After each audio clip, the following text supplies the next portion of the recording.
La détermination de l'assiette passe par l'accomplissement de certaines obligations préalables au meilleur choix des aliments pouvant contribuer à la nutrition pour une bonne santé. Selon le constat fait par les nutritionnistes de la Corporation nationale Chaplains chrétienne évangélique, en sigle CONAS, une organisation estimée qui se consacre au service de l'humanité et à la restauration du bien-être des individus et des communautés, membre accrédité du Conseil économique et social des Nations Unies, en sigle ECOSOC, au cours de 677 003, sa mission est de créer un monde où chaque individu, quelle que soit sa situation, fait l'expérience d'une restauration holistique et trouve l'espoir, la guérison et un but dans sa vie. Et l'action des nutritionnistes du Congo, en sigle ANUCO, en République démocratique du Congo. C'est dans cet objectif qu'un programme de sensibilisation a été élaboré par l'ANUCO en partenariat avec la CONAS Chaplains sous la guise du capitaine de mounerie, le docteur Désiré Bombile, coordonnateur national de l'ANUCO et directeur Afrique de la santé et nutrition à la CONAS Chaplains, qui a commencé à mener les activités sur le terrain à plusieurs reprises dans différents sites, notamment à l'Université pédagogique nationale de Kinshasa, en sigle UPN. Dans l'assiette congolaise aujourd'hui, c'est une assiette problématique. Beaucoup d'aliments ne sont pas de bonne qualité. Beaucoup d'engrais chimiques dans la plupart des aliments que nous consommons. On met des produits pour que ça pousse vite, vite. Ça, on voit l'aspect pécuniaire. Or, ça peut déranger la santé. Rencontre durant laquelle les acteurs du jour ont entretenu les participants sur le thème « Le poison dans l'assiette », attirant ainsi l'attention sur les dangers liés à l'état, l'exposition et l'entretien des différents aliments consommés dans nos localités. Même quand vous allez au marché, vous êtes déjà l'inspecteur en matière de la nutrition. Dites maman, essayez un peu de couvrir poliment parce que c'est pour la protection de la population. Maman, vos beignets sont exposés dans des poussières. Nous sommes dans la saison sèche. Avec ça, en tout cas, ça va causer des maladies. Car cette façon de se nourrir est cause de plusieurs maladies et entraîne beaucoup de personnes à la perte de la vie. Les étudiants ayant pris part à cette rencontre n'ont pas manqué d'exprimer leur reconnaissance à l'égard de cet exposé. Premièrement, je dis d'abord merci à l'équipe que nous avons reçue aujourd'hui. Bon, l'équipe a à nous apprendre concernant l'insécurité alimentaire de notre pays. Comme par exemple, nous voyons aujourd'hui notre alimentation n'est plus bonne. Donc on peut partir à partir de quoi? De l'insécurité alimentaire, nous apportons des maladies dans nos maisons. Donc il faut protéger ce que nous mangeons, regarder d'abord quoi manger, où manger et quand manger. C'est ce qui est très essentiel pour la vie. On a dit à propos des aliments, il ne faut pas consommer à manger la viande rouge. Donc, il nous a dit la viande rouge, là, on consomme par semaine, on peut prendre 100 grammes. Ça, c'est bien. Encore, consommer les jus, prendre les jus tout le temps, ce n'est pas bien.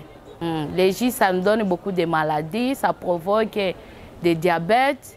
Vu aussi la situation qui traverse la RDC, la sécurité alimentaire n'est pas bien estimée comme il se doit par rapport à ce que nous constatons sur nos marchés. Nos marchés, ils nous vendent des choses qui ne sont pas mangeables, je peux dire comme ça, parce que les normes d'hygiène ne sont plus tellement respectées. Et on nous vend des choses là où il y a, par exemple, des poubelles, alors que quand ces choses sont vendues dans de pareils endroits, il y a aussi des microbes qui affectent les aliments que nous consommons. Ça nous produit encore d'autres maladies. Donc vraiment, nous avons beaucoup d'insécurité alimentaire dans notre pays et c'est ce qui fait que nous puissions vraiment beaucoup tomber malades. C'est pour cela que leurs efforts sont encourageables et nous leur demandons de sillonner partout. Et nous demandons sur notre État de les encourager et aussi de leur donner des moyens, des possibilités qui peuvent leur donner l'accès de sillonner partout en RDC parce que c'est très capital pour la santé de la population, en particulier la santé du peuple congolais. Le docteur Désiré Bombile explique l'importance de cette campagne de sensibilisation. Notre assiette est en danger, cette assiette est empoisonnée. C'est comme nous avons dit non. On ne doit pas rester silencieux. Quand on est silencieux, c'est comme si on est complice. Parce que la mission sociale, on appelle la responsabilité sociale des nutritionnistes, c'est de protéger la population par rapport à l'alimentation. Donc, un nutritionniste, c'est comme un militaire, un policier qui veille l'assiette de la population. Alors, quand nous voyons que l'assiette est détruite, on ne doit pas rester indifférent. On doit sensibiliser les gens à prendre conscience, à être exigeants par rapport à ce qu'ils mangent.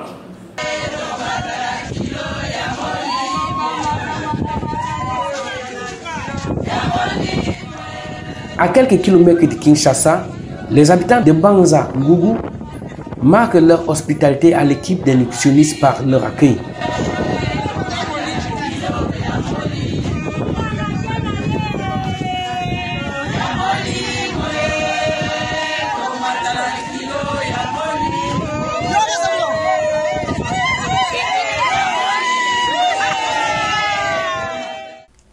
Située sur le long de la ligne du chemin de fer Matadi-Kinshasa, dont elle est la principale étape avec près de 100 000 habitants et la troisième ville de la province du Congo central, l'équipe du docteur Désiré Bambilé a fait jouer à la corde sensible de la population sur la gestion de l'assiette.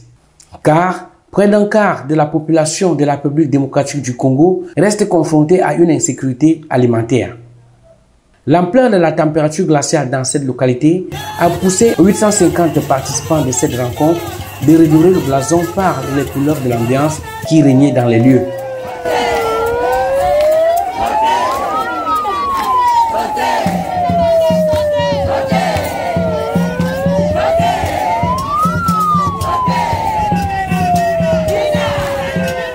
L'exposé du directeur Afrique de la santé et nutrition de la Kona Chaplains était basé sur la vie et la mort au pouvoir de l'assiette. Et je lui enlèverai la maladie. Ce qui lui pesait à copain moi, mais il a copain moi, malade qui n'a qu'à mon sika. Et l'Iwape, ce malade qui est mon sika, il connaît que l'Iwape sanini et qui est mon sika. À noter que la RDC compte une population d'environ 101 778 338 habitants et a enregistré un taux de mortalité d'environ 639 089 décès depuis janvier 2024 à aujourd'hui. Et donc en moyenne 2070 décès par jour. Conscient de cette menace imminente, l'orateur a expliqué comment l'assiette peut donner des maladies et raccourcir la vie de plusieurs personnes. La population de cette localité a également bénéficié des inscriptions sur les préventions des différentes maladies à propos de leur alimentation et des consultations offertes par les porteurs de fardeau. Ce qui a permis la relance de la prise en charge nutritionnelle dans les réseaux de santé au bénéfice des hypertendus, des diabétiques et ceux qui ont les problèmes de troubles de vision, rhumatoïdes, difficultés de conception, pour ne citer que cela. Car tout malade a besoin d'une orientation nutritionnelle pour sa situation de santé. Ces spécialistes de la nutrition de la Kona Chaplains et de la NUCO sont pour la République démocratique du Congo et de l'Afrique une garantie pour nos populations vulnérables à l'insécurité alimentaire qui fait partie des grands meurtriers de l'heure. Les mamans sont venues nous dire au revoir. Voilà. Elles étaient émerveillées de notre présence. Maintenant, ils nous disent au revoir. C'était merveilleux. Le projet jugé utile selon les 3 principaux objectifs des Nations Unies, à savoir contribuer à éradiquer la faim, l'insécurité alimentaire et la malnutrition, éliminer la pauvreté et favoriser le progrès économique et social pour tous, et gérer et utiliser d'une manière durable les ressources naturelles, y compris la terre, l'eau, l'air, le climat. À cet effet, un appel d'accompagnement financier, matériel de toute nature est lancé à l'endroit du gouvernement congolais, des organisations internationales et nationales, des différentes structures, des institutions et de toute âme de bonne volonté dans le but de conscientiser le plus grand nombre de personnes des dangers encourus dans toutes les localités, non seulement en République démocratique du Congo, mais dans toute l'Afrique, en multipliant plus de campagnes. De ce fait, les nutritionnistes, par la voix du docteur Désiré Bambilé, coordonnateur national de la NUCO et directeur Afrique de la santé et nutrition, ont tenu à remercier le général Dr Carlos Aroba Gaibor Abraham, commandant mondial de la Kona Chaplain Global Corporation, ainsi qu'à l'infatigable homme de situation, le général-major Dr Kamdem Nunga Djonodor, commandant Afrique de la Kona Chaplains, pour l'opportunité qui leur est accordée de servir les nations et au gouvernement de la République démocratique du Congo pour leur soutien apporté pour mieux exercer leur activité sur le territoire congolais.